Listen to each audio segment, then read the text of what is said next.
ఒక కృత నిశ్చయానికి వచ్చేసింది. అయ్యయ్యో, నేను ఈవిడ దగ్గర కచేరీ చేసి ఈవిడ్ని సంతోష పెట్టాలనుకున్నాను. ఈ తల్లి అన్న మాట నన్ను సంతోష పెట్టాలని అంది, కానీ నిజంగా ఈ తల్లి అన్న ఒక్క మాట ముందు నా కచేరీ కాని, నా వీణ కాని, నా సాహిత్యం కాని సరిపోవు. అయినా తల్లి ఆనందం అనుభవించిందంటే ఏమీ ఇందులో ఆవిడ సంతోషించవలసినంత గొప్ప విషయాలు కావు. ఆవిడ యొక్క సమర్థత ముందు తెలిసిపోతుంది. అయినా సంతోషించిందంటే నన్ను అండగా కాసింది ఒక్కటే, వివిధమపదానం పశుపతే. నేను ఆయన కీర్తన పాడబట్టే ఆవిడ వింది ఇంతసేపు. ఇంకా నేను ఏదో నా వల్లే ఆవిడ పొంగిపోతుంది అనుకుని ఆవిడ గొప్పతనం తెలుసుకున్న తర్వాత కూడా నేను పాడకూడదు. ఇప్పుడు నమస్కారం చేసి, అమ్మా ఆ మాటకే అంత మాధుర్యం ఉంటే నా కచేరీకి ఇంకా మాధుర్యం పెరిగేటట్టు అనుగ్రహించని కాళ్ళ మీద పడాలి. ఇంకా పాడుతూ కూర్చోకూడదు. కాబట్టి ఆపింది. ఇప్పుడు దోషం ఎక్కడుంది ఆవిడ పాట ఆపడంలో? దోషం ఉందా? లేదు. పరమ వినయం ఉంది ఆవిడ ఆపడంలో. మరైతే కచ్చపి మీద దోషం ఎందుకు వచ్చింది? వీణ మీద ఎందుకు చెప్పారు? సరస్వతీదేవి మీద ఎందుకు చెప్పలేదు? అది చెప్తున్నారు శంకరాచార్యులు వారు. ఇది కవ్వదింపడం తోడుకున్నాక. ఇప్పుడు చిలకండి 4వ పాదంలో ఆయన ఏమంటున్నారు? నిజాం వీణాం వాణి నిచుళయతి చోళేన నిభృతాం. సరస్వతీదేవే గలీబు తొడిగేసింది కచ్చపికి. ఎందుకు తొడిగేసింది? దానికి కారణం ఒకటి చెప్తున్నారు శంకరాచార్యులు వారు 3వ పాదంలో. ఏమని? త్వయారబ్ధే వక్తుం చలిత శిరసా సాధువచనే తదీయైర్మాధుర్యైరపలపిత తంత్రీ కలరవాం. ఆ వీణ ఇలా మోగిస్తూ మోగిస్తూ ఆ గోటితో పెనగుతోంది తీగ. గంట మీరు గుళ్ళోకి వెళ్ళి ఇలా కొట్టారనుకోండి, అది టాన్ అంటుంది. కాసేపు ఆ ప్రకంపనలు వస్తాయి, అలా శబ్ద తరంగాలు. ఇలా రావడాన్ని సంగీతంలో ఒక ప్రత్యేకమైనటువంటి పేరుతో పిలుస్తారు. దాన్ని అనురానన అని పిలుస్తారు. వీణ తీగ గోటికి తగిలి ఆ పెనగడం వల్ల అలా ఇంకా అలా వినపడితే దాన్ని అనురాననము అని పిలుస్తారు. ఆవిడ యొక్క గొప్పతనాన్ని సరస్వతీదేవి గ్రహించింది. అమ్మో, అమ్మకి నమస్కారం చేసి ఇంకా గొప్పగా పాడేటట్టు కోరుకోవాలి, కానీ శబాష్ అందని మనం ఇంకా పాడేస్తే, అమ్మో అంత సమర్థత కలిగిన తల్లి ముందు పాడడంలో తర్వాత ఏదైనా దోషం వస్తే, ఈ అనుకూల స్థితిలోనే ఇంకా ఆవిడ కాళ్ళ మీద పడిపోయి, అమ్మా నాకు ఇంకా మాధుర్యం పెరిగేటట్టు అనుగ్రహించమ్మా అనుకోవాలి. అంతేగాని మెచ్చుకుంది కదా అని ఇంకా పాడితే, మెచ్చుకున్నప్పుడే అమ్మవారి అనుగ్రహం పొందాలి. అందుకు ఆగింది. ఇప్పుడు వినయం. కానీ ఆగనిదెవరు? ఈవిడ ఆగిపోయింది. కానీ తీగలోంచి జుమ్ అని వచ్చేస్తోంది ఇంకా శబ్దం. కాబట్టి అమ్మవారి గొప్పతనాన్ని సరస్వతీదేవి గుర్తించింది, కానీ కచ్చపి గుర్తించలేదు. సరస్వతీదేవి తలకాయ పట్టుకుంది ఆ తలకాయ గొప్పతనాన్ని. కానీ ఈ తలకాయ కచ్చపి అని ఎందుకన్నారో తెలుసా అండి? ఆడతాబేలు బుర్ర డిప్ ఎలా ఉంటుందో అటువంటి తలకాయ ఉన్న ఈ వీణ మాత్రం తగుదునమ్మా అని ఇంకా కుయ్ అంటోంది అనురానంతో.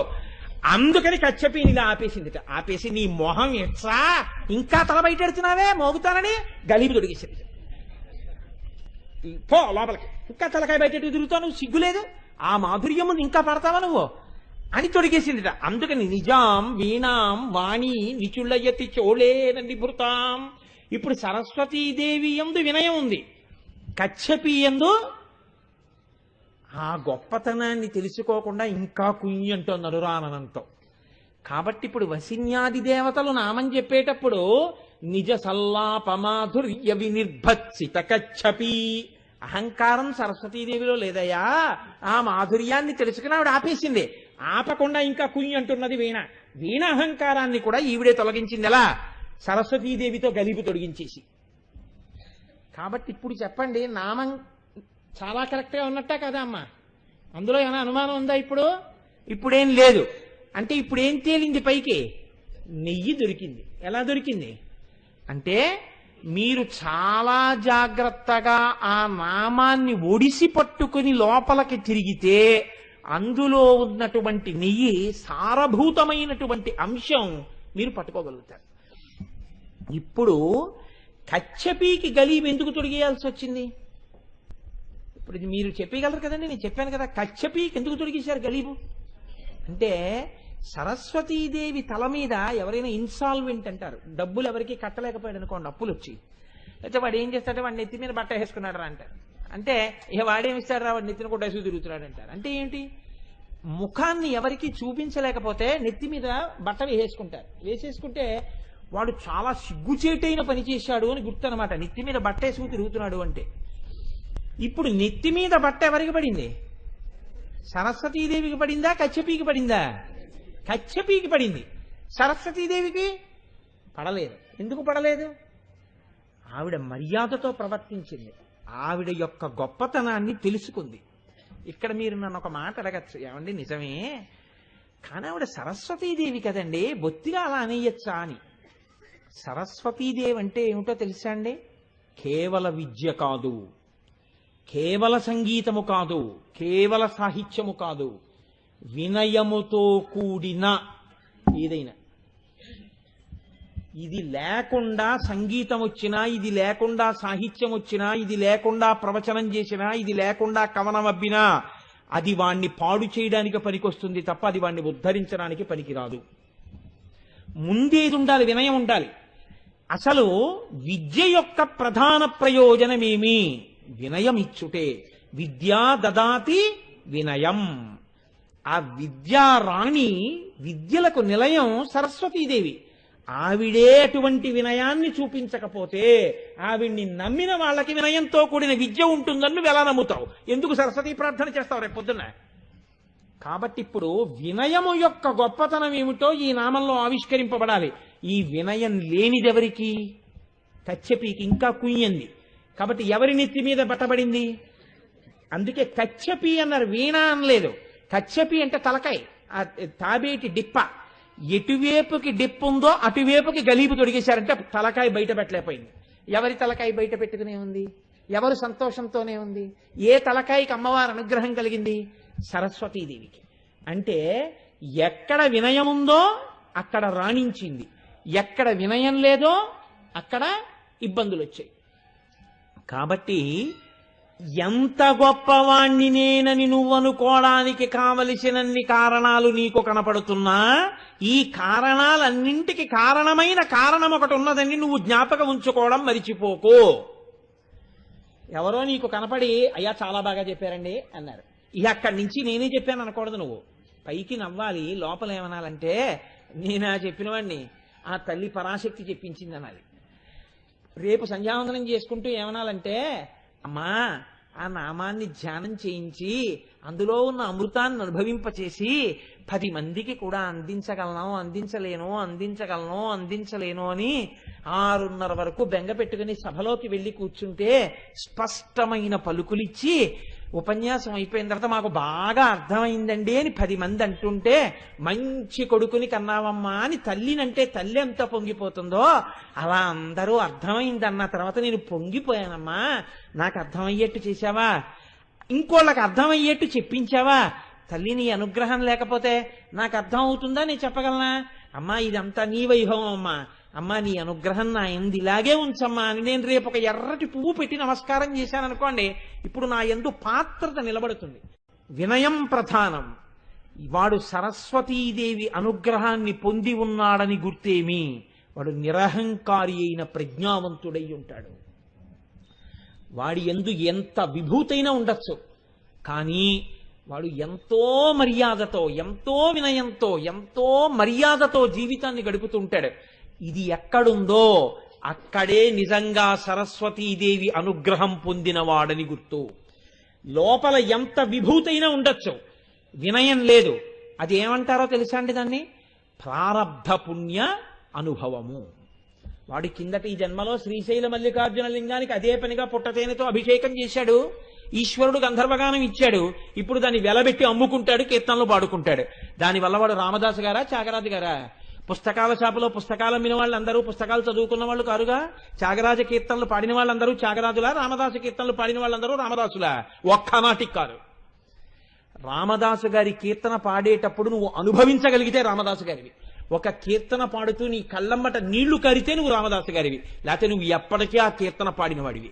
దానికి తోడు నీకు ఇంకా ఇంకా ఏవేవో కావలసి వచ్చాయనుకోండి, ఖచ్చితంగా నువ్వు ప్రారబ్ధ పుణ్యాన్ని అనుభవిస్తున్నవాడివే కానీ నువ్వు సరస్వతీ కటాక్షాన్ని పొందినవాడి మాత్రం కాదు. సరస్వతి ప్రసన్నం పొందినవాడు ఆయన సరస్వతి స్వరూపుడండి అని ఎవరినంటారో తెలుసా అండి? ఎవడు విద్యతో పాటు వినయమును కూడా పొంది ఉన్నాడో, ఎవడు అటువంటి వినయంతో ప్రవర్తిస్తూ ఉంటాడో, ఎవరు ఎక్కడ ఎప్పుడు ఎవరికి నమస్కరించాలో అలా నమస్కరిస్తాడో, ఎవడు ఎప్పుడు తాను నమస్కారం పొందాలో అలా పొందుతాడో, ఎవడంత మర్యాదతో బతుకుతాడో, ఎవడు ఈశ్వరానుగ్రహాన్ని పెంచుకునే ప్రయత్నమే తప్ప ఏ కారణం చేత అది కరిగిపోకూడదని పరిశ్రమిస్తాడో వాడు శారదాకృప ఉన్నవాడు. లోకమునకు బోధ చేయవలసినటువంటి జగద్గురువుల యందు అహంకారం పెరిగితే లోకానికి అందదేమోనని బెంగబెట్టుకుని జగద్గురు శంకరాచార్యుల వారు కంచి పీఠాధిపతులకి అందరికీ సరస్వతీనామం పెట్టారు. చంద్రశేఖరేంద్ర సరస్వతి, శృంగగిరి పీఠంలో ఉన్నటువంటి వాళ్ళందరికీ కూడా భారతీ తీర్థ, చంద్రశేఖరేంద్ర భారతి అటువంటి పేర్లు. ఇక అసలు శృంగగిరిలో ఉన్నటువంటి పీఠం శారదాపీఠం. ఎక్కడ చూసినా శంకరాచార్యులు వారు సరస్వతీనామం సరస్వతీనామం సరస్వతీనామం శారదానామం భారతీనామం అనుసంధానం చెయ్యడంలో ఆయన ఈ జాతి యందు కోరుకున్నదొక్కటే, నీ యందు ఏ రకమైన విభూతి అయినా ఉండి ఉండవచ్చుగాక, కాని ఏ విభూతి నీ యందు ఉన్నా నీవు మాత్రము అది చూసి అహంకరించవద్దు. ఇది ఈశ్వర కృప అని ప్రసాదంగా దాన్ని అనుభవించు, నీకు వచ్చిన ఉపద్రవం ఉండదు. మీకు నేను ఒక ఉదాహరణ చూపిస్తాను. చంద్రశేఖరేంద్ర సరస్వతి స్వామి వారు ఇక్కడున్నారంటే, పిఠాపురం వస్తున్నారంటే పిఠాపురం వరకు బారులు తీరి నిలబడి ఉండేవారు. ఆయన నీడ పడితే నీడ మీద చొక్కాలు బనీళ్లు విప్పు పడిపోయేవారు. అంతటి మహాప్రజ్ఞాధురీనుడు. అటువంటి చంద్రశేఖరేంద్ర సరస్వతి ఒక సభలో మాట్లాడుతూ అన్నారు, ఈ నమస్కారాలన్నీ మీరెవరికి చేస్తున్నారో అవి నాకు చెందవు, వ్యక్తిగా నాకు కావు. ఈ నమస్కారములన్నీ ఎవరికి చెందుతాయో తెలుసా? ఒక్కటే కారణం, మీ అందరికీ నన్ను చూడగానే, నేను చేతిలో పట్టుకున్న సత్యదండం వంక చూడగానే, ఆ సత్యదండం మీద ఉన్న మూట చూడగానే, నా తలమించి కప్పుకున్న కాషాయ వస్త్రం చూడగానే, నేను కట్టుకున్న ఏకవస్త్రం చూడగానే మీకు శంకరాచార్యులు వారు మదిలో మెదులుతారు. నన్ను శంకరాచార్య అని పిలుస్తారు. ఆయన వేసుకున్నట్టు నేను వేషం వేసుకున్నాను కాబట్టి నన్ను చూడగానే మీరు నమస్కారం చేస్తున్నారు. ఆయన వేషం కట్టినట్టుకే నాకు ఈ నమస్కారం చేస్తే, ఆయనలా బతకగలిగితే, ఆయన చెప్పింది ప్రచారం చేయగలిగితే ఆ నమస్కారం పొందడానికో ఆ నమస్కారాన్ని ఆయనకి చేర్చడానికో నేను యోగ్యుడనవుతాను తప్ప ఈ నమస్కారములు నాకని నేను అనుకోవట్లేదు. మీరిస్తున్న నమస్కారాలన్నీ జగద్గురు శంకరాచార్యుల వారికే తప్ప నాకు కాదన్నారు. మీరొక్కటి ఆలోచించండి. సాయంకాలం 6:30కి నేను దొరగారి కారులో వచ్చేస్తుంటే ఎందరో తల్లులు ఆ కార్డులు పట్టుకుని పరుగులు మీద వచ్చేస్తుంటారు. నేను దొరగారు చూస్తుంటాం. ఇక్కడ తెల్లవారుజామున కార్యక్రమాలు జరిగే రోజుల్లో కారు వచ్చేస్తుంటే ముందు వెనక్కి తిరిగి దొరగారి కారు చూసి, తెల్లకారు దొరగారిది వెళ్ళిపోతోంది అంటే గురువుగారు వెళ్ళిపోతున్నారు అని పాపం పరుగులు తీస్తుంటే ఒక్కొక్కసారి కారు ఆపి కొంతమందిని ఎక్కించుకుని కూడా వచ్చాం మేము. ఎవరి కొరకు వచ్చారు మీరు? సాయంకాలం 6:30 అయ్యేటప్పటికి చోటు ఉందో లేదో ఇంతమంది ఇంత ఇరుక్కుని కూర్చుని వింటున్నారంటే కోటేశ్వరరావు గారి జీవిత చరిత్ర చెప్తున్నారు. కోటేశ్వరరావు వాళ్ళ ఆవిడ ఉద్యోగం ఏం చేస్తుందో, వాళ్ళ పిల్లలు ఏం చదువుకుంటున్నారో, 42 రోజులు ప్రసంగాలు చేస్తారంటే వినడానికి బలవంతం చేస్తే మా ఆవిడ వస్తుందేమో కానీ మీరు ఎవరు రారు. ఎందుకు వచ్చి కూర్చుంటున్నారు? లలితా సహస్రం చెప్తున్నాను కాబట్టి వింటున్నారు. వసిన్యాది దేవతలు చేసిన స్తోత్రం చెప్తున్నాను కాబట్టి వింటున్నారు. శంకర భగవత్పాదుల సౌందర్యలహరి చెప్తున్నాను కాబట్టి వింటున్నారు. మూకశంకరులు చెప్పిన మూక పంచశతి చెప్తున్నాను కాబట్టి వింటున్నారు. ఇప్పుడు మీరు వింటే ఆ వైభవం ఎవరిది? ఆ తల్లిది, ఆ శంకరులది, ఆ వసిన్యాది దేవతలది. అది నాది ఎలా అవుతుంది? ఒక ఆయన వంటలు చేయించాడు, ఒకడిని పిలిచి ఒరే వడ్డించరా అన్నాడు. వడ్డించేవాడు నేనే వడ్డిస్తున్నానని అహంకరించాడు అనుకోండి, ఇవన్నీ నేనే పెడుతున్నానని. ఏమైనా అర్థం ఉందా దానికి? అసలు ఎవరు వంటలు చేయించాడో ఆయన, అయ్యా అన్ని పదార్థాలు బాగున్నాయా, కడుపు నిండా తిన్నారా, మెల్లగా తీసుకోండి అంటున్నాడు. ఏట్రా ఓ మాట వేయించుకోలేవు, పప్పు రెండో మాట ఎందుకు పిలిచావు అన్నాడు అనుకోండి. వీడెంత మర్యాదగా ఉన్నట్టు. వడ్డించేవాడికి ఇంత అహంకారమా? వండినవాడు అంత నిరహంకారా? అసలు ఎవరు వండారో ఆ వసిన్యాది దేవతలు, శంకరాచార్యులు వారు, మూకశంకరులు, చంద్రశేఖరేంద్ర సరస్వతి స్వామి వారికి అంత వినయమా? 4 మాటలు చెప్పుకున్న నేను ఇవన్నీ నేనే చెప్పానని గర్వపడ్డాను అనుకోండి. ఇంతకన్నా అసహ్యకరమైన విషయం ఇంకోటి ఉంటుందా లోకంలో? దేనికి అహంకారం నాకు? కనీసం ఆ వంటవాడిగా మిగలాలి అనుకుంటే, ఆ వడ్డించేవాడిగా మిగలాలి అనుకుంటే నేను వినయంతో నిలబడాలి. ఈ వినయం లేని నాడు ఎందుకు వచ్చిన సరస్వతి? ఎందుకు పనికొచ్చింది ఆ సరస్వతి? పాడవడానికి పనికొస్తుంది. ఇది ఆ నామం యొక్క గొప్ప రహస్యం. ఇప్పుడు చెప్పండి, ఈ నామం నిజానికి ఎవరి దగ్గర నుంచి ఎవరి వరకు అవసరం? చదువుకునేటటువంటి పిల్లల దగ్గర నుంచి పరమ వృద్ధులైన వారి వరకు అందరూ ఆ నామం వినవలసిందే, ప్రతిరోజు ఆ నామం చెప్పుకోవలసిందే. అందుకని మహానుభావుడు మనకి అలా చెప్తే నిజ సల్లాపమాధుర్య వినిర్భత్సిత కచ్చపి అంటే అర్థం కాదేమోనని విపంచాగాయంతి వివిధమపదానం పశుపతే తయారబ్ధే వక్తుం చెల్లిత శిరసా సాధువచనే తయీయైర్మాధుర్యైరపలపిత తంత్రీ కలరవాం నిజాం వీణాం వాణి నిచులయతి చోళేన నిభృతాం అని అపలపిత తంత్రీ కలరవాం. ఎటువంటి మాటలో శంకర భగవత్పాదులకి అలా పడిపోతాయి ఆయనకి నోట్లోంచి. కలరవాం, ఆ వీణ తీగ యొక్క మీటిన ధ్వని ఇంకా వచ్చినందుకు, ఆ పాటి వినయం సభలో తగ్గినందుకు అహంకారం ఉన్నది కచ్చపీకే. కాబట్టి కచ్చపీ యొక్క అతిశయమును తిరస్కరించినటువంటి సల్లాపమున్న తల్లయింది తప్ప ఆ సల్లాపము సరస్వతీదేవికి మాత్రం కితాబుగానే ఉండిపోయింది. అందుకని వినయము చేత సరస్వతికి కితాబైతే అవినయము చేత కచ్చపీకి మాత్రం అది కితాబు కాకుండా అయినది. ఇప్పుడు చెప్పండి, ఇంకా వృద్ధిలోకి రావాలి, ఇంకా ఇంకా అనుగ్రహం పొందాలనుకున్నవాడు ఎప్పుడూ దీని వంక చూస్తుండాలి, భగవంతుడి వంకే చూస్తుండాలి. నీకో పంపులో నీళ్లు రాలేదు, వంటగదిలోకి వెళ్ళి పంపు తిప్పావు, నీళ్లు రాలేదు. పడక గదిలో వెళ్ళి స్నానాల గదిలో తలుపు తిప్పావు, నీళ్లు రాలేదు. నీళ్లు రాలేదని చెప్పి ఆ పంపులకు ఉన్నటువంటి తలకాయలన్నీ విప్పేస్తావా? ఓవర్ హెడ్ వాటర్ ట్యాంక్ లో నీళ్లు పోసుకుంటావా? మేడ మీద ఉన్న ట్యాంక్ లో నీళ్లు పోస్తావు, అందులో నీళ్లు పోస్తే అన్ని పంపుల్లోకి నీళ్లు వస్తాయి. ఆ పైన నీళ్లు ఉన్నాయి కాబట్టి ఈ పంపులకి గొప్పతనం వచ్చింది. ఆ పైన నీళ్లు లేకపోతే ఎన్ని పంపులు ఎన్ని చోట్లుండి ఏం ప్రయోజనం? చేతులు కడుక్కోవడానికి వాష్ బేసిన్ కూడా పనికిరాదు. ఆ పైన ఓవర్ హెడ్ వాటర్ ట్యాంక్ నిండా ఉంది. ఆర్షధర్మము యొక్క గొప్పతనం ఎక్కడుందో చూపిస్తున్నారు వసిన్యాది దేవతలు. కించిత్ అహంకారమునకు కచ్చపీకి గలీబు తొడిగారు. పొగిడినా ఇంకా పాడకుండా, అమ్మా నా యందు నీ ప్రశంస ఇలాగే నిలబడాలని ఆపి చేతులు జోడించిన సరస్వతి ఆనాటి నుంచి ఈనాటి వరకు చదువుల రాణిగా నిలబడిపోయింది. నీకే మార్గం కావాలో నువ్వు నిర్ణయం చేసుకో. నీ అహంకారాన్ని నువ్వు పరిశీలనం చేసుకోగలవా? చేసుకోగలిగితే ఇప్పుడే ఇక్కడే అహంకార పరిత్యాగం చెయ్యగలిగితే నీకు సరస్వతీ కటాక్షం ఉంది. అయితే ఒక్క విషయం మీకు మనవి చేస్తున్నాను. సరస్వతీ కటాక్షం అంటే అందరూ ఉపన్యాసాలు చెప్పాలని కాదు, అందరూ పాటలు పాడాలని కాదు, అందరూ కావ్యాలు రాయాలని కాదు, అందరూ పద్యాలు చెప్పాలని కాదు. మీరు ఒకటి జ్ఞాపకం పెట్టుకోండి, ఏది వినయంతో చేసినా సరస్వతీదేవి అనుగ్రహం ఉన్నట్లే. మీకు నేను ఒక ఉదాహరణ చెప్తాను. స్వామివారి పల్లకి అలా వెళ్ళిపోతుంది.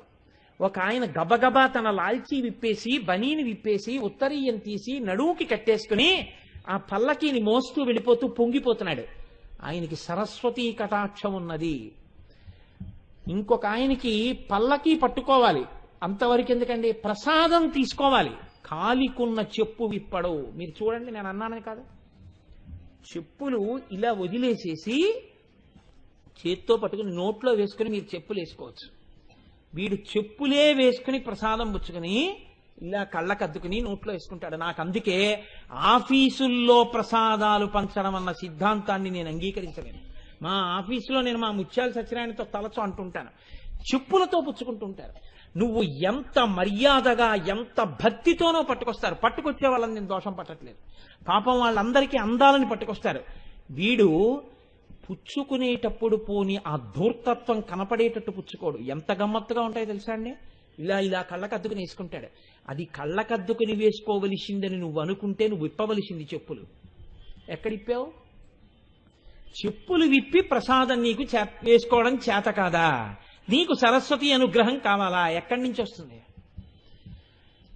భక్తి అంటే ప్రకటనము కావాలి జీవితంలో.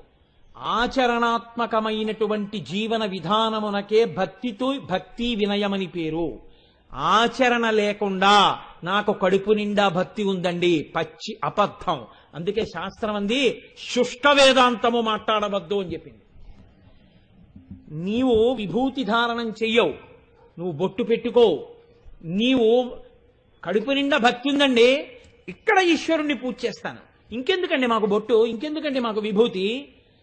నీకు కొడుకంటే చాలా ప్రేమ ఉంది, నీ కొడుక్కి ఒక్క బిస్కెట్ల ప్యాకెట్ కూడా తేకుండా నీవు తండ్రిగా జీవితాంతం నిలబడి నేను చూస్తాను, ఒక్క ముద్దు పెట్టుకోకుండా నీ కొడుకు మీద ప్రేమ నువ్వు అలా నిలబెట్టుకో, నేను చూస్తాను. ఒక్కనాటికి నువ్వు ఉండలేవు, ఎప్పుడో అప్పుడు ముద్దు పెట్టేసుకుంటావు, ఒక రోజు ఉండలేవు. నువ్వు ఎందుకు ఉండలేవు? నిరతిశయమైనటువంటి ప్రీతి అభివ్యక్తమైతే నీ కొడుకుకి బిస్కెట్ల ప్యాకెట్ తెచ్చావు, ముద్దు పెట్టుకున్నావు. నీకు ఈశ్వరుడు యందున్న నిరతిశయమైన ప్రీతి వ్యక్తమైతే ఈశ్వర చిహ్నములుగా నీ శరీరం మీదకి వస్తుంది. అవి లేనప్పుడు నీ మనసులో భక్తి ఉందని నేను నమ్మడానికి నేనేం వెర్రివాణ్ణి కాను. దాన్ని ఆపగలిగినంత ప్రాజ్ఞతకి నువ్వు ఎదిగావో లేదో నేను పట్టుకోగలను. నువ్వేం ఆ ప్రాజ్ఞతకి ఎదిగిన వాడివి కావు. నిజంగా ఎదిగిన వాళ్ళందరూ కూడా ఆ స్థాయిలోనే నిలబడిపోయారు. భగవాన్ రమణులంతటి వారికి తీసుకెళ్లి, అయ్యా ఇది మధుర మీనాక్షి ప్రసాదం అండి అని చేతిలో వేస్తే ఇలా నోట్లో వేసుకోలేదు, ఇలా చేత్తో పట్టుకుని వెంటనే 2 కన్నుల వెంట ధారలుగా నీరు కారిపోయింది ఆయనకి. ఇలా పట్టుకుని అమ్మ ప్రసాదం కొడుక్కి అన్నారు గద్గద కంఠంతో, అని అప్పుడు నోట్లో వేసుకున్నారు. నీకు ఇక్కడ ప్రేమ ఉంటే అది అభివ్యక్తం అవుతుంది. అలా వ్యక్తము కాకుండా నువ్వు ఆపలేవు, ఆపవలసిన అవసరం లేదు కూడా, అది నిషిద్ధ కర్మ కాదు. కాబట్టి ఆపేనని నువ్వు ప్రగల్భం పలికితే అది భక్తి కాదు, శుష్క వేదాంతం. అందుకే శంకర భగవత్పాదులు అవతార పరిసమాప్తి చేస్తూ దుస్తర్కాస్తు విరమ్యతాం శృతిశిర పక్షానుసంధీయతాం అన్నారు. ఎందుకు చేతకాని మాటలు మాట్లాడతావు? దుష్టమైనటువంటి అక్కరలేని తర్కం చెయ్యవద్దు. వేదం ఏం చెప్పిందో అది పాటించడం నేర్చుకో, జీవితంలో వృద్ధిలోకి వస్తావు. మొట్టమొదట ఉండవలసినదేది వినయమే. అందుకే గీతాచార్యుడు భగవద్గీతలో అంటాడు, విద్యా వినయ సంపన్నే అంటాడు. బ్రాహ్మణి అని ఊరుకోలేదు. ఏ బ్రాహ్మణుడికి? కేవలము విద్య ఉండి 4 పుస్తకాలు చదివేసి ఏముందండి అంతటా బ్రహ్మమేండి అన్నవాడు కాడు. ఆ విద్య వినయముగా ప్రకటనమైతే, భక్తి జ్ఞానములు రాశీభూతములై ఒకని ఎందుంటే వాడు బ్రహ్మజ్ఞాని. మీకు నేను ఒక ఉదాహరణ చెప్తాను. మంచి ఎండాకాలం, అటువంటి ఎండాకాలంలో ఒక రోజున చప్పుడవుతోంది. ఏమిటి చప్పుడవుతోంది అని భగవాన్ రమణులు తను కూర్చున్నటువంటి గదిలోంచి బయటికి వచ్చారు. బయటికి వచ్చి ఇలా చూశారు. చూస్తే ఆ పెరట్లో ఉన్నటువంటి మామిడి చెట్టుని కర్రలు పెట్టి కొడుతున్నారు. దేనికి కొడుతున్నారు అని అడిగారు ఆయన. అడిగితే కాయ అందట్లేదండి, పైన ఉంది కాయ, అందుకు కొడుతున్నాం అన్నారు. ఆయన గుండెలు బాదుకుని అన్నారు, మీరెందుకు అభిషేకాలు చేస్తారు? అది కాయ కాసిన పుణ్యానికి దాని చేతుల మీద వీపు మీద కొట్టి దాని ఆకులు కొమ్మలు విరిగిపోయేట్టు కొట్టి కాయ కోసుకుంటున్నారా? అభిషేకం చేసేటప్పుడు పాలు పట్టుకుని నమో వృక్షేభ్యో హరికేశాయో భవీతినే పశూనాం పతయే నమో నమో అని నమస్సస్పిన్యరాజత్తిషీతాం పతయే నమో నమో అంటూ అభిషేకాల. మీరు నిజంగా వృక్షేభ్యో హరికేశేభ్యో అన్నమాట నిజమైతే, చెట్టులో చెట్టు యొక్క ఆకులలో ఆకుల ఆకుపచ్చతనంలో మీకు పరమశివుడు ఎందుకు కనపడలేదు? ఆ పాటి దానికి కొడుతున్నారా కర్రలు పెట్టి? ఏ పైకెత్తి కోసుకోవడం రాదా? లేవండి, చేసింది చాలు అన్నారు. జ్ఞానము భక్తిగా ప్రకటనమవుతుంటుంది ఎక్కడికక్కడ. భక్తిగా ప్రకటనమైనటువంటి జ్ఞానము వినయము. విద్యా వినయ సంపన్నే, అది వారి సంపత్తి, వారి ఐశ్వర్యమేమి. ఇది శ్రీమాన్. ఎవరికి ఈ విద్యా వినయములున్నాయో వాడు లోకమునందు ఐశ్వర్యవంతుడు. ఎందుకు ఐశ్వర్యవంతుడు అంటే వాడు తన కోరిక తీర్చుకోగలడు, ఇతరుల కోరికలు తీర్చగలడు. వాడికి చెక్ బుక్ అక్కర్లేదు, ఏటీఎం కార్డు అక్కర్లేదు, వాడికి ఈశ్వరుడు ఒక్కడే చాలు. వాడు ఎప్పుడూ భక్తి జ్ఞానములతో ఉంటాడు. శంకరాచార్యులు వారు దరిద్ర బ్రాహ్మణి ఇంటి ముందుకు వెళ్ళారు. ఒంటి మీద కట్టుకున్న బట్ట తప్ప, దండం మీద వేసిన బట్ట తప్ప మూడో బట్ట లేదు. తినడానికి ఇంట్లో మెతుకు లేదు. కనీసం ఇంట్లో ఉండని పదార్థం, ఎవరి ఇంట్లోనూ ఉండదు లేదు అని అనలేని పదార్థం, ఉప్పు లేని ఇల్లు అయింది. అంత దరిద్రంతో ఉంది బ్రాహ్మణి. ఈయన బ్రహ్మచారిగా ఉన్నారు, ఇంకా సన్యసించలేదు. భవతి భిక్షాందేహి అన్నారు బ్రహ్మచారిగా. ఏమి లేదు బ్రహ్మచారి. గృహస్థాశ్రమంలో ఉన్నవాడు ఎందుకుంటాడంటే బ్రహ్మచారికి సన్యాసికి భిక్ష పెట్టడానికి. బ్రహ్మచారి ఇంటి ముందుకొచ్చి భవతి భిక్షాందేహి అంటే భిక్ష పెట్టడానికి లేదు. ఏడిచింది ఆవిడ. ఆయన స్తోత్రం చేశారు. వందే వందారు మందారం ఇందిరానంద కందలం మమందానంద సందోహ సింధురం బంధురాననం అంగం హరేహ పులకభూషణమాశ్రయంతి భృంగంగనేవ ముకుళాభరణంతమాలం అంగీకృతాకిల విభూతిరపాంగలీల మాంగళ్యదస్తు మమ మంగళ దేవతాయా అని. ఆవిడికి కనపడలేరు, శంకరాచార్యుల వారికి ప్రత్యక్షమైంది అమ్మవారు లక్ష్మీదేవి. ఏం కావాలని అడిగింది. ఆవిడికి ఏమన్నా ఇయ్యమ్మ ఐశ్వర్యం అన్నారు. ఇవ్వను. ఎందుకు ఇవ్వనో తెలుసా? అలా ఇచ్చేయడానికి నాకు అధికారం లేదు. ఆవిడ ఇతపూర్వం చేసిన పుణ్యం ఇంతుంటే చూపించు, దాన్ని అడ్డుపెట్టింది ఇచ్చేస్తాను. అప్పుడు ఇవ్వడం నా అధికారం, నా ఇష్టమయ్యా. ప్రీతితో చేసింది ఇంతైనా, అందుకని ఇంత ఇస్తున్నానని ఇస్తాను. అసలు చేసింది లేదయా. ఇదంటాడు దుర్గటి. శ్రీశైలేషు భజింతునో యభవు కాంచీనాదు సేవింతునో కాశీవల్లభు కల్వబోధనో మహాకాళేషు పూజింతునో నా శీలం బడువైన మేరువడుతును రక్షింపవే నీ కృపా శ్రీ శృంగార విలాసహసముల చేసి కాళహస్తీశ్వర అన్నాడు. నువ్వు ప్రీతితో చేసినది ఇంత ఉంటే ఈశ్వరుడు ఇంత చేసి నీకు ఫలితం ఇస్తాడు. అసలు చేసిందేదయ్యా ఈవిడ, ఏం పెట్టిమ్మంటావు? అప్పుడు శంకరాచార్యులు వారు అన్నారు, ఏదో ఒకటి చూడమ్మా ఇంట్లో అన్నారు. ఎండిపోయిన ఉసిరికే ఉంది.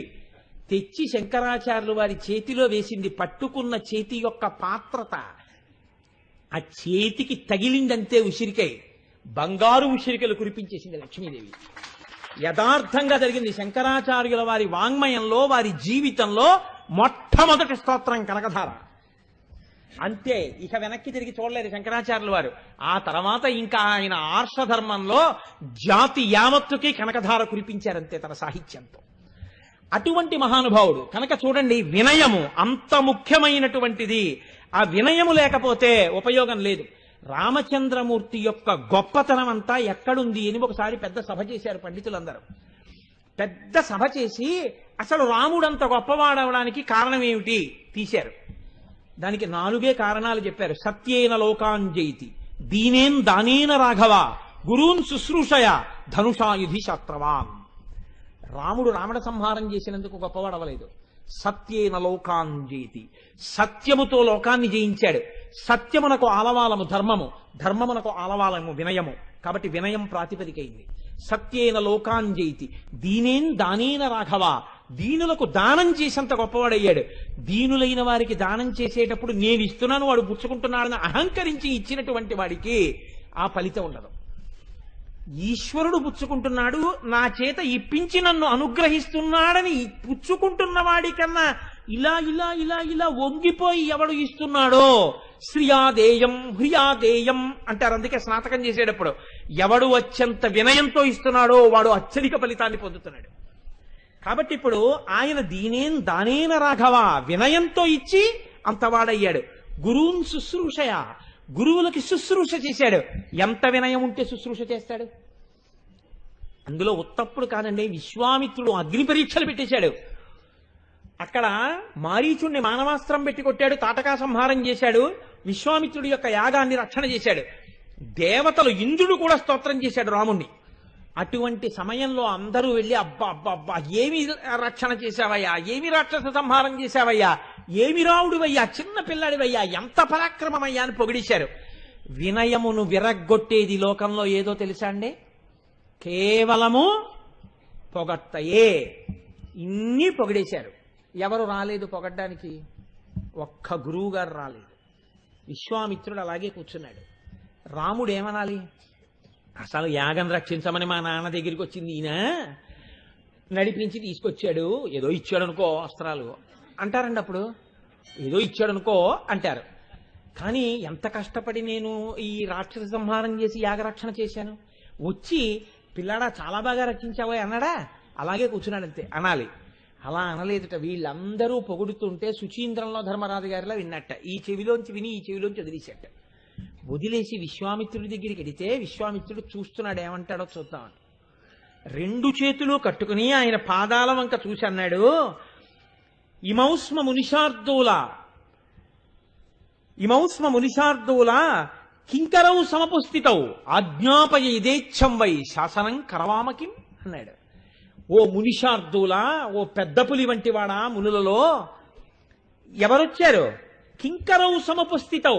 కింకరుడంటే ఎవరో తెలుసా అండి? వాడికి ఏ పని వాడు తాను చేస్తున్నానని, తాను చెయ్యడం వల్ల తనకి ప్రయోజనమని చెయ్యడు. తాను ఏ పని చేసినా యజమాని గౌరవానికి చేస్తాడు. ఇల్లు తుడుస్తూ ఉంటాడు, చీపురు పట్టుకుని.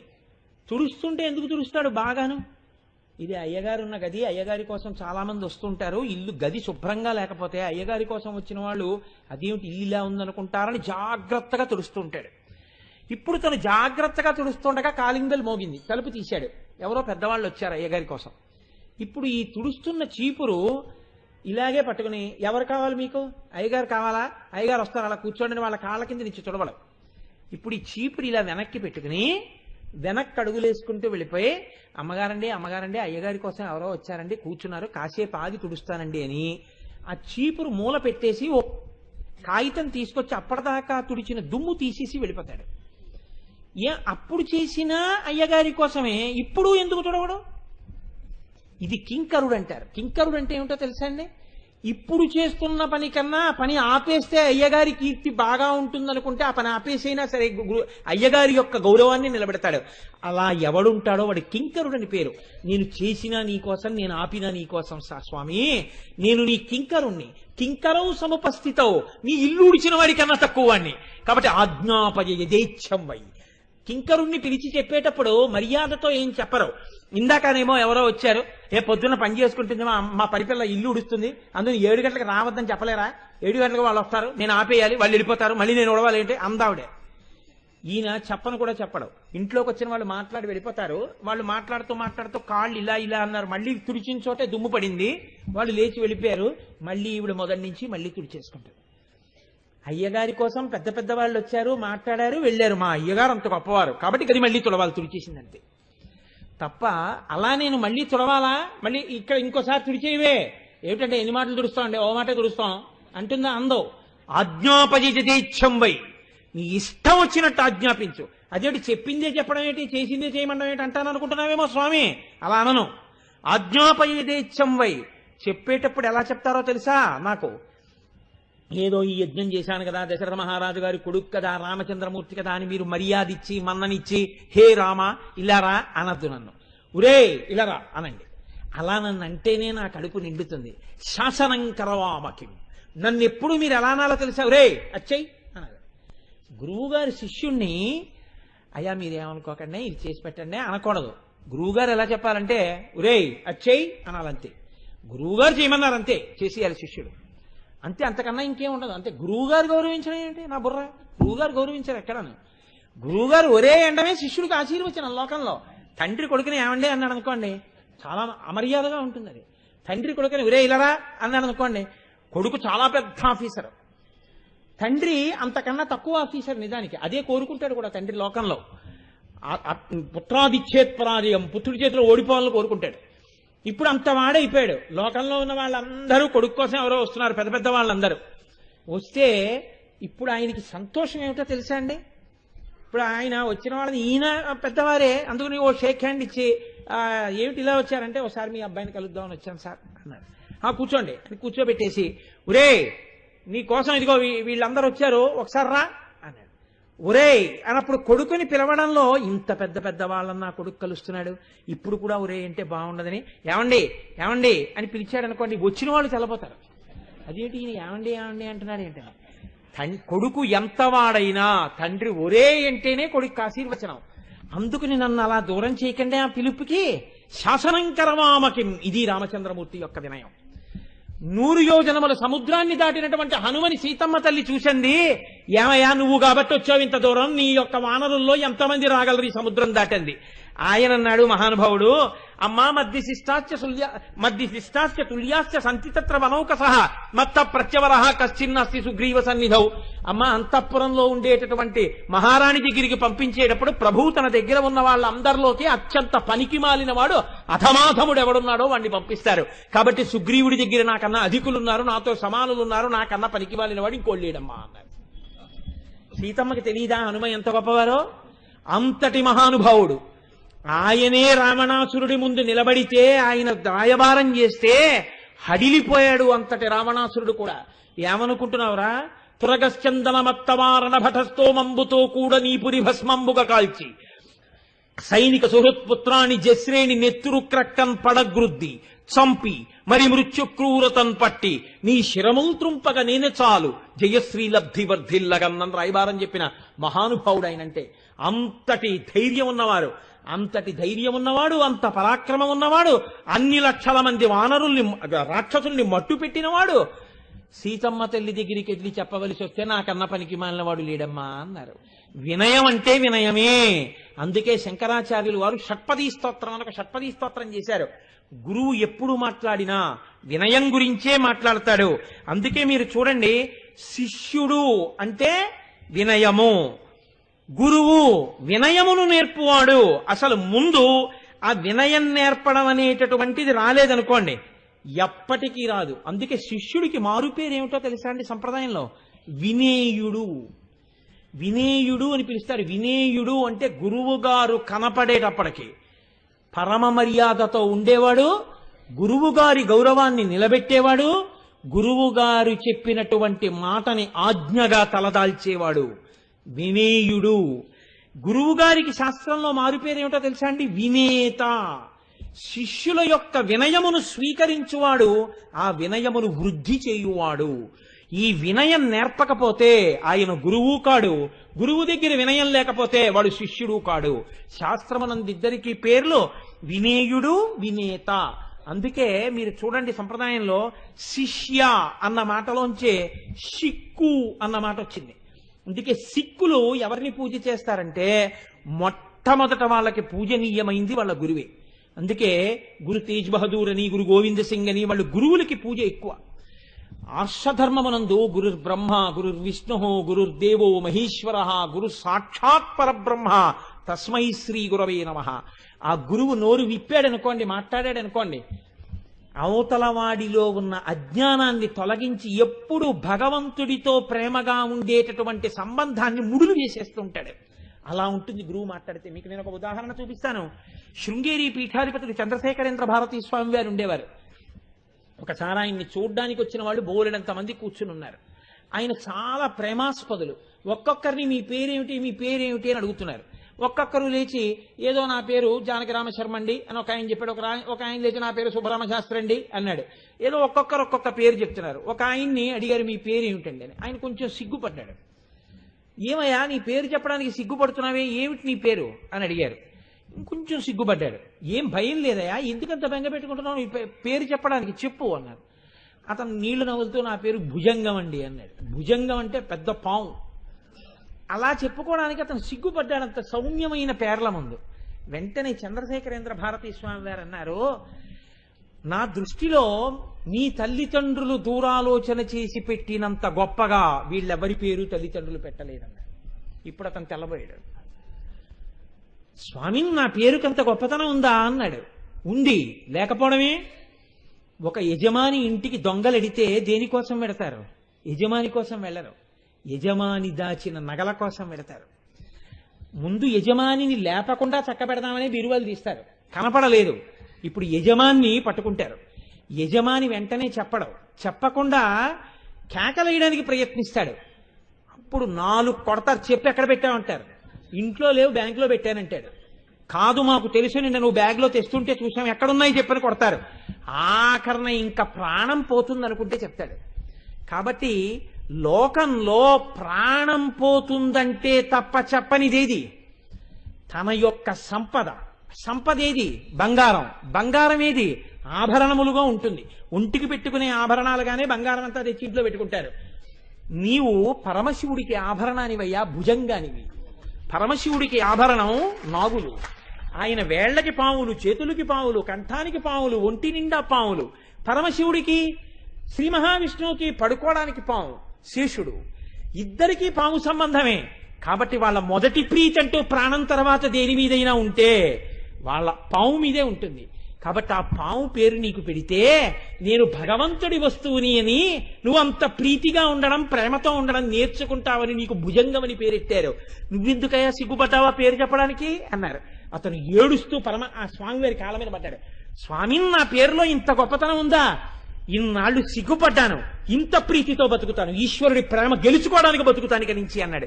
ఇప్పుడు చెప్పండి, గురువు అంటే ఆచార్యో వేద సంపన్న విష్ణుభక్తో విమత్సర పునశ్చోత్తమ సంతమాది. మళ్ళీ మళ్ళీ మళ్ళీ మళ్ళీ భగవంతుడంటే చాలా తేలికయా, నువ్వు చేరుకోవడం తేలికయా, ఎందుకయ్యా బెంగపెట్టుకుంటావు? ఈశ్వరుడంటే తల్లి లాంటి వాడు, నీ అజ్ఞానాన్ని మన్నిస్తాడు. ఒక్కడుగు నువ్వు ముందుకి 10 అడుగులు ఈశ్వరుడు వస్తాడు అని మళ్ళీ మళ్ళీ మంచి మాటలు చెప్తాడు. అంతేగాని భయపెట్టేసేవాడు, అవతల వాళ్ళని గిరిగీసి నించోబెట్టేసేవాడు వాడు గురువు కాడు. కలిసిపోయేటప్పుడు కలిసిపోతాడు, తాను జాగ్రత్తగా ఉండవలసినప్పుడు ఉంటాడు. ఎప్పుడు పట్టుకోవాలో తెలుసు, ఎప్పుడు వదిలిపెట్టాలో తెలుసు. వదలడం పట్టుకోవడం చేత కాకపోతే గురువు కాలేడు. మీరు చూడండి, ఒకడు నూతులో పడ్డాడు, ఒకడు పైకి లాగుతున్నాడు. పైకి లాగేవాడు ఇలా అని నాకు పట్టుకోవడమే వచ్చు తప్ప వదలడం రాదన్నాడు అనుకోండి, వాడు ఇంకెప్పటికీ పడిపోయిన వాడిని లాగలేడు. వాడు మళ్ళీ ఈ చేత్తో పట్టుకోవాలి తాడి, ఈ చేతిలో వదిలేయాలి. పట్టు విడుపు రావాలరా జీవితంలో అంటారు. అందుకే మన వాళ్ళు ఎప్పుడు పట్టుకోవాలో ఎప్పుడు విడిచిపెట్టాలో తెలియడం వచ్చిన వాడే గురువుగా నిలబడగలడు. ఒక్కొక్కసారి తన పట్లు విడిచిపెట్టి కలిసిపోవాలి, ఒక్కొక్కసారి తాను ఒక్కడిగా మిగిలిపోయి ఏకాంతంలో సాధన చేసుకోవాలి. ఈ పట్టు విడుపు ఉంటేనే గురువుగా నిలబడగలడు. అందుకే శంకర భగవత్పాదులు షట్పదీ స్తోత్రం అని చేశారు, అద్భుతమైనటువంటి స్తోత్రం. అందులో ఆయన మొట్టమొదటి శ్లోకంలో అంటారు, అవినయమపనయ విష్ణో దయ మనశమయ విషయ మృగతృష్ణాం భూతదయాం విస్తారయ విస్తారయ తారయ సంసార సాగరతః అంటారు. అవినయమపనయ విష్ణో, ఓ విష్ణో, ఓ నారాయణమూర్తి, మాకు నువ్వు మొట్టమొదట ఏవి నేర్పాలో తెలుసా? అవినయమపనయ, మాకు మమ్మల్ని వినయము కలిగిన వాడిగా చెయ్యి. ఆ వినయము ఉన్నదా ఆ పాత్రత ఉంటుంది, ఆ వినయము లేదా ఎన్ని నేర్చుకున్నా ఎన్ని కలిగి ఉన్నా ఒక్కటే, దాని వలన ఉపయోగం ఉండదు. కాబట్టి ఈశ్వరా మాకు వినయమును కృప చెయ్యి. ఎవరికి ఈ వినయము భాషిస్తుందో వారు ఆ అనుగ్రహాన్ని పొందుతారు. అందుకే మీరు చూడండి, మీకు నేను ఒక్క మాట చెప్తాను. కాళిదాసు గారికి అమ్మవారు నాలుక మీద బీజాక్షరాలు రాసేసింది. రాసేస్తే ఇంకా ఆయన శరీరం ఉన్నంత వరకు ఆయన వాగ్ధాటికి ఆయన కవిత్వానికి ఎదురులేదు. ఇప్పటికీ లోకంలో పంచకావ్యాలు చెప్పుకున్నామంటారు సంస్కృతంలో. పంచకావ్యాలు చెప్పుకుంటే కాళిదాస కృతమైన కావ్యాలు చెప్పుకోవాలి. అటువంటి కావ్యరచన చేసినటువంటి కాళిదాసు గారు ఎప్పుడు ఏది చెప్పినా ఏది చెప్పకపోయినా ఏ ఆపదొచ్చినా కాళికాదేవినే స్మరించేవారు. ఆ వినయం చేత విద్య ప్రకాశిస్తే కాళిదాసు గారు ఏ స్థాయికి వెళ్ళిపోయారో తెలుసా అండి? దీని మీద ఒక మాట చెప్తారు. పూర్వకాలంలో పండితులందరూ సభ చేశారట. గొప్ప కవుల పేర్లు చెప్పండి అన్నట్ట. అంటే మొట్టమొదటి ఇలా చిటికిన వేలు మూశారట. మూసి అన్నారట, పురాకవీనాం గణనా ప్రసంగే కనిష్ఠికాధిష్ఠిత కాళిదాస అద్యాపి తత్తల్య కవేరభావాత్ అనామికా సర్ధవతీ బభూవ. చిటికిన వేలు ఇలా మూసి కాళిదాసు అన్నారు. రెండెవరు? ఎవరు కనపడలేదు, అంతే కాళిదాసు అని అయిపోయింది. ఇంకా రెండో పేరు చెప్పడానికి, ఈ వేలుతో చెప్పడానికి ఎవరు లేరు. ఈ వేలుతో చెప్పడానికి ఇంకెవరు లేరు కాబట్టి ఈ వేలుకి అనామిక అని పేరు వచ్చింది. లేకపోతే ఈ పేరుకి అనామిక అని పేరు లేదు. అంగన్యాసకరన్యాసాలు చేస్తే అంగుష్టాభ్యాం నమః, తర్జనీభ్యాం నమః, మధ్యమాభ్యాం నమః, అనామికాభ్యాం నమః, కనిష్ఠికాభ్యాం నమః అంటాం. అనామిక అంటే పేరు లేనిది. పేరు లేకపోవడం ఏమిటి? ఈ వేలుకి ఈ నాలుగింటికి పేర్లుంటే అంటే ఇలా కాళిదాసు అని లెక్క పెట్టిన తర్వాత ఇంకా రెండో వాడిని చెప్దామంటే ఆ స్థాయిలో ఇంకో కవి దొరకలేదు కాబట్టి ఈ వేలుకి ఇంకా ఈ వేలుతో లెక్క పెట్టి చెప్పడానికి అటువంటి భక్తి, అటువంటి వినయం, అటువంటి కవిత్వం ఉన్న కవి దొరక్క అనామిక అని పేరు వచ్చింది. ఈ పేరుతో ఉన్న కవి లేడు లెక్క పెట్టడానికి. అందుకని దీనికి అనామిక అయిపోయింది. లోకంలో ఉన్న వాళ్ళ వేళ్లల్లో చిటికిన వేలు పక్కనున్న ప్రతి వేలుని అనామిక చెయ్యగలిగినంత వినయం ఉన్నవాడు కాళిదాసు. అటువంటి వినయంతో లోకుల యొక్క వేలుని అనామిక చెయ్యగలిగితే, నువ్వు అమ్మవారి ముందు వినయంతో నిలబడగలిగితే ఎటువంటి స్థితిని పొందుతావు? ఆ వినయం నేర్చుకో. కాబట్టి ఆ వినయం లేకపోతే నీవు లోకంలో సాధించేది ఏదీ ఉండదు. ఆ విద్యా దదాతి వినయం. అందుకే మన వాళ్ళు మాట అంటారు, విద్యానామదరస్య రూపమధికం ప్రచ్ఛన్న గుప్తం ధనం విద్యా భోగకరీ యశస్సుభకరీ విద్యా గురూణాం గురు విద్యా బంధుజనో విదేశగమనే విద్యా పరాదేవత విద్యా రాజ్యసు పూజ్యతే నహిధనం విద్యా విహీన పశు. ఎవరు ఆ విద్యని, ఆ వినయాన్ని కలిపి పుచ్చుకుంటాడో, ఆ వినయంతో ఉంటాడో వాడు యశో శరీరుడవుతాడు, కీర్తి శరీరంతో బతుకుతాడు. వాడు చిట్ట చివరికి ఏ స్థాయిని పొందుతాడు? ఈ మంగళవాక్యంతో ఇవాల్టి నా ఉపన్యాసాన్ని పూర్తి చేస్తాను. జయంతితే సుకృతినో రససిద్ధా కవీశ్వరా నాస్తి తేషాం యశక్కాయే జరామరణ జయం భయం. మహానుభావులైనటువంటి వాళ్ళు ఉన్నారు. వాళ్ళు జయంతితే సుకృతినో రససిద్ధా కవీశ్వరా అపారే కావ్య సంసారే కవిరేవ ప్రజాపతి యథాస్మై రోచతే విశ్వం తథైతత్ పరివర్తతే. మహానుభావులైనటువంటి కవులు వాళ్ళకి ఎలా ఆలోచన వచ్చిందో అలా కావ్యాలన్నింటినీ మార్చి రాయగలరు. వాళ్ళు కావ్య సృష్టి చెయ్యగలరు. వాళ్ళు వేరొక బ్రహ్మ. అంతటి శక్తి ఎక్కడి నుంచి వచ్చింది? పాత్ర ఎంత పెద్దదైతే అన్ని నీళ్లు పడుతుంది. పాత్రత దేని వలన పెరుగుతుంది? వినయము చేత పెరుగుతుంది. ఎంత వినయం ఉంటే అంత పాత్రత, ఎంత పాత్రత ఉందో అమ్మవారి అనుగ్రహం అంత పడుతుంది అందులోకి. ఎంత పడిందో అంత గొప్పవాడవుతాడు. ఎంత గొప్పవాడయ్యాడో అంత యశో శరీరుడవుతాడు. ఈ శరీరం ఒకనాడు పడిపోవచ్చు, కానీ ఆయన నడిచిన నడక, ఆయన చెప్పిన మాట, ఆయన పొందిన సార్థకత, ఆయన ఉద్ధరించిన ఉద్ధరణ లోకంలో శాశ్వతంగా అలాగే నిలబడిపోతాయి. అలా నిలబడిపోయిన వాడెవడో వాడు వినయముతో బతికినవాడు. వాడు జయంతితే సుకృతినో రససిద్ధా కవీశ్వరా నాస్తి తేషాం యశక్కాయే జరామరణజం భయం. అటువంటి వారి యశో శరీరములకు ఇక ముసలితనము లేదు, మరణము లేదు. ఆ శరీరములు వెళ్ళిపోయాయేమో, కానీ ఆ కీర్తి శరీరములు మాత్రం శాశ్వతంగా అలా నిలబడిపోయాయి. కారే రాజులు రాజ్యముల్ గెలువరే గర్భోన్నతిం పొందరే వారేరి సిరి మూట కట్టుకొని పోవంగాలిరే భూమిపై పేరైనం కలదే శిబి ప్రముఖులున్ ప్రీతిన్ యశక్కాములై ఈరే కోర్కెలు వరలం తలపరే ఇక్కలమున్ భార్గవ. దేనికి అహంకరిస్తావు? అమ్మ తల్లి కడుపున నుండి వచ్చిన నాడు ఒంటి మీద బట్ట లేదు. ఎవడైనా అమ్మ కడుపులోంచి బయటకు వచ్చినప్పుడు, మా గురువు గారి దర్శనానికి మేమందరం వెళ్ళినప్పుడు మా గురువు గారు చెప్తున్నారు, ఉదయం ఆయన ఈ లోకంలోకి వచ్చినప్పుడు మొలతాడు కూడా లేదురా అన్నారు మా గురువు గారు. తల్లి గర్భము నుండి ధనము తేడెవ్వడు వెళ్ళిపోయేడి నాడు వెంటరాదు లక్షాధికారైన లవణమన్నమే కాని వెరుగు బంగారంబు మింగబోడు పొందుగా మరుగైన విత్తమార్జన చేసి విర్రవీగుటె కాని కూడపెట్టిన సొమ్ము కుడువలేడు పొందుగా మరుగైన భూమి లోపల పెట్టి దాన ధర్మము లేక దాచి దాచి తులకు దొంగల కిత్తురో దొరలకౌనో తేనె జుంటీగలియవా తెరువరులకు భూషణ వికాస శ్రీధర్మ పురనివాస దుష్ట సంహార నరసింహ దురిత దూర. అందుకే పెద్దలైన వాళ్ళు కోరుకున్నది ఏమైనా ఉంటే లోకంలో ఒక్కటే, ఈశ్వరా నాకు వినయాన్ని ఇయ్యి, ఈశ్వరా నాకు నీ నామం ఇయ్యి చాలు. నీ పద్యావళు లాలకించు చెవులున్ నిన్నాడు వాక్యంబులన్ నీ పేరన్ పనిచేయు హస్త యుగమున్ నీ మూర్తిపై చూపులున్ నీ పాదంబుల పొంత మృక్కు శిరముల్ నీ సేవపై చిత్తముల్ నీపై బుద్ధులు మాకు నిమ్ము కరుణన్ నీరజపత్రేక్షణ అని అంటారు పోతన గారు. నీ పాద కమల సేవయు నీ పాదార్చకులతోడి నియ్యము నితాంతాపారభుతదయయు తాపసమందార నాకు దయసేయగదే. కాబట్టి ఆ వినయము చేత సరస్వతీదేవి ఇప్పటికీ లోకానికంతటికీ జ్ఞానం ఇచ్చేదిగా నిలబడింది. చిన్న అహంకారం ఆ చేతి గోళ్ల చేత పెనగి మోగినా అమ్మవారి దగ్గర ఆగకుండా కుయ్యన్నందుకు ఆ తలకి గలీబు కప్పారా. సరస్వతీదేవి కనలేదు, కచ్చపీకి అన్నారు. కాబట్టి నీ జీవితంలో వినయం నేర్చుకో. ఇది చెప్పడం నిజ సల్లాపమాధుర్య వినిర్భచ్చిత కచ్చపీ. బాహ్యంగా లలితా సహస్రంలో ఈ నామానికి ప్రయోజనం ఏమిటో తెలుసా అండి? ఎవరు పూనికతో ఈ నామాన్ని వింటారో వాళ్ళ రోగములు ఉపశమనాన్ని పొందుతాయి. అంత గొప్ప నామం ఈ నామము. పైకి ఏమీ తెలియదు, మీరు లోపలికి వెడితే అంత గొప్ప స్థితిని ఆ నామం ఇయ్యగలదు.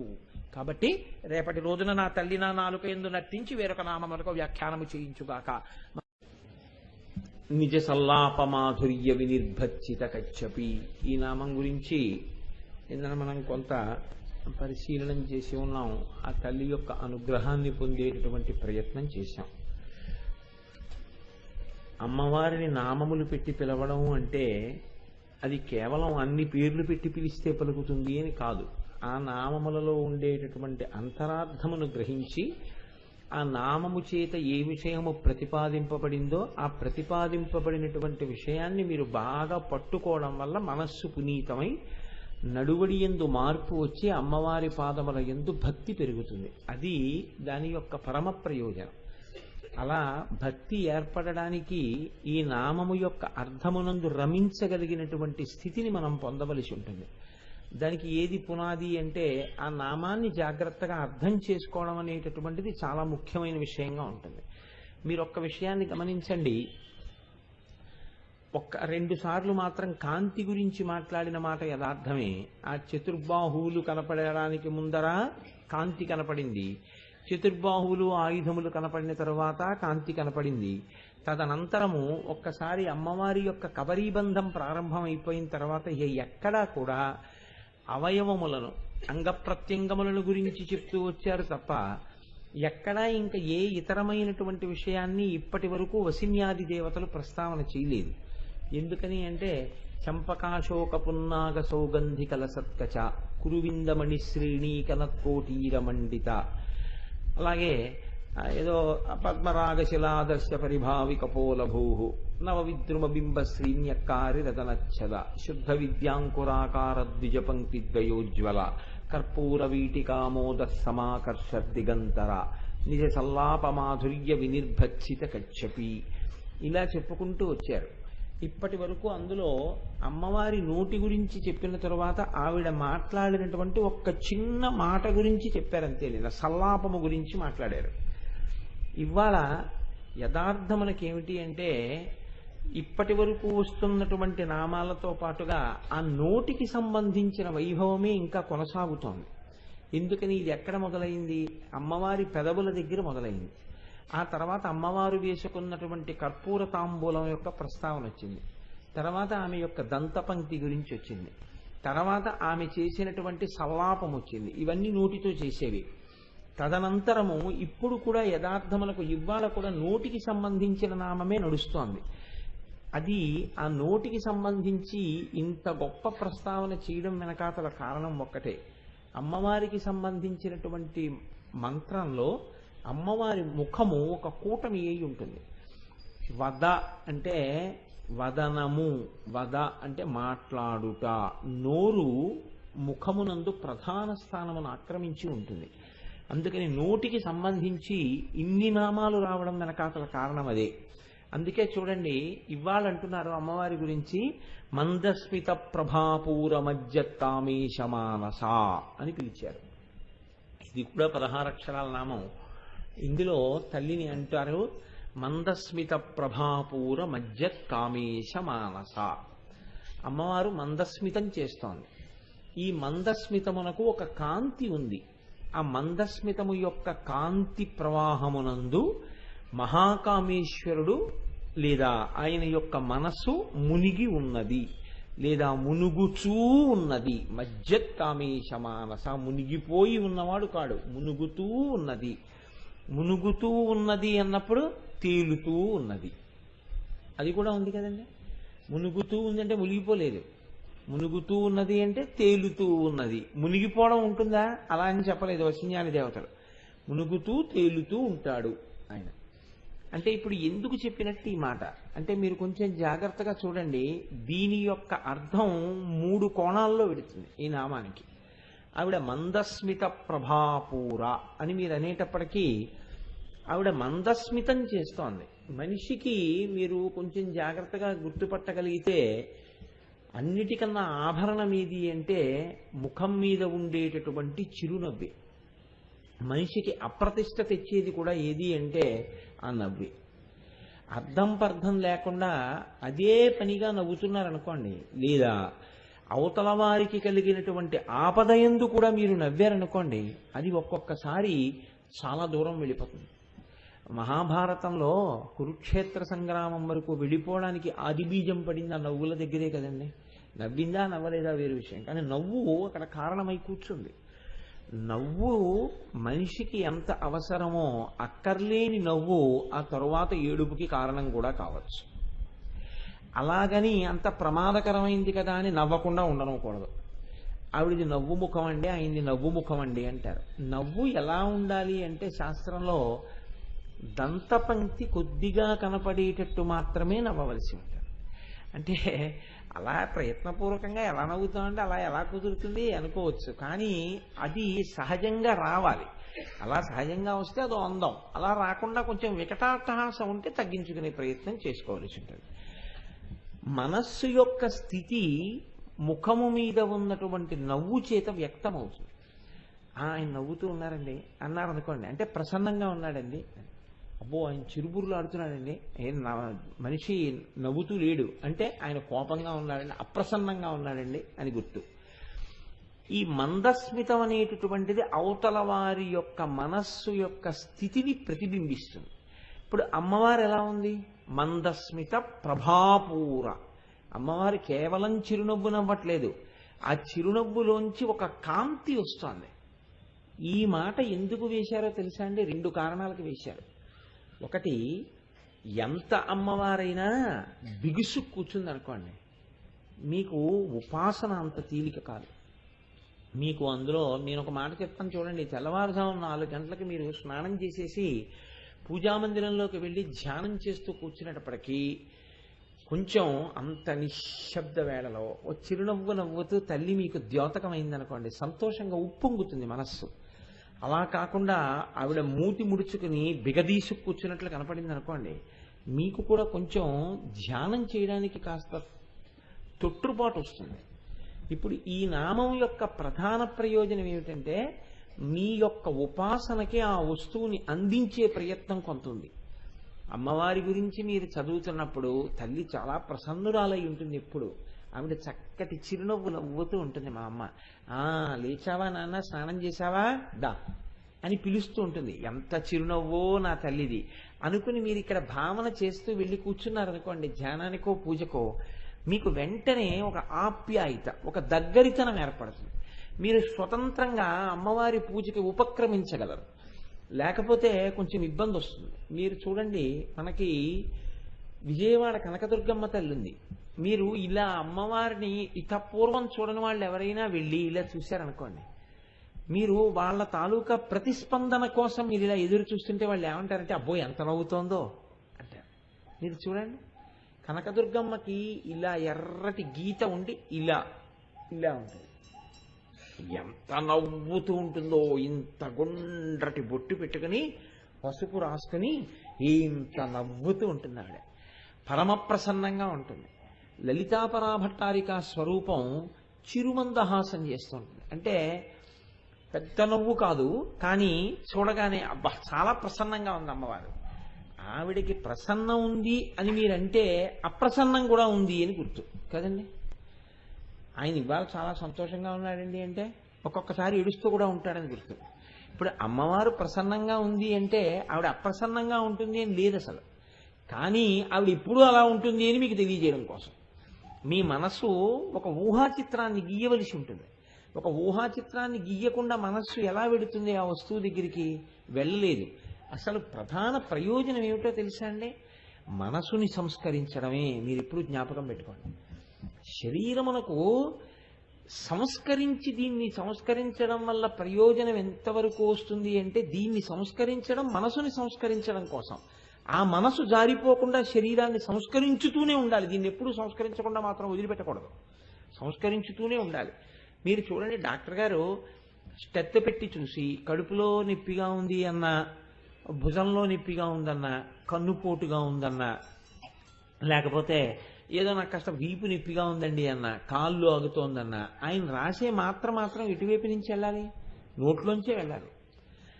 ఆ ఏ ఔషధమైనా ఏ శరీరావయవమునకు ఇబ్బంది వచ్చినా అది వెళ్ళవలసింది నోటి ద్వారా మాత్రమే వెళ్ళినట్లు మీరు ఎటువైపు నుంచి రండి, శుద్ధి దేనికి ఏర్పడవలసి ఉంటుంది అంటే మనస్సుకి ఏర్పడవలసి ఉంటుంది.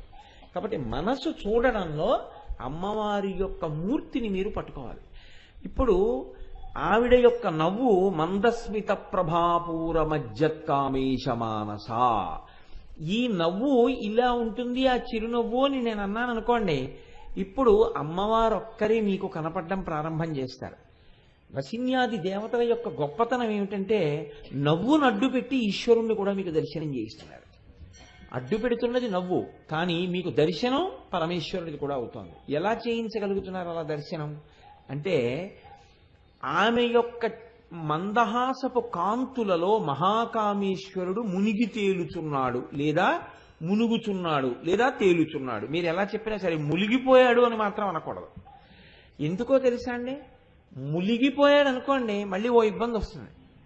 ఆయన మన్మథుడికి వశమైనా అయిపోతాడు, లేదా ఆ ఆనందం ఒక స్థాయికి ఎడితే ఆయన సమాధిలోకి వెళ్ళిపోయి మళ్ళీ దక్షిణామూర్తి అన్న అయిపోతాడు.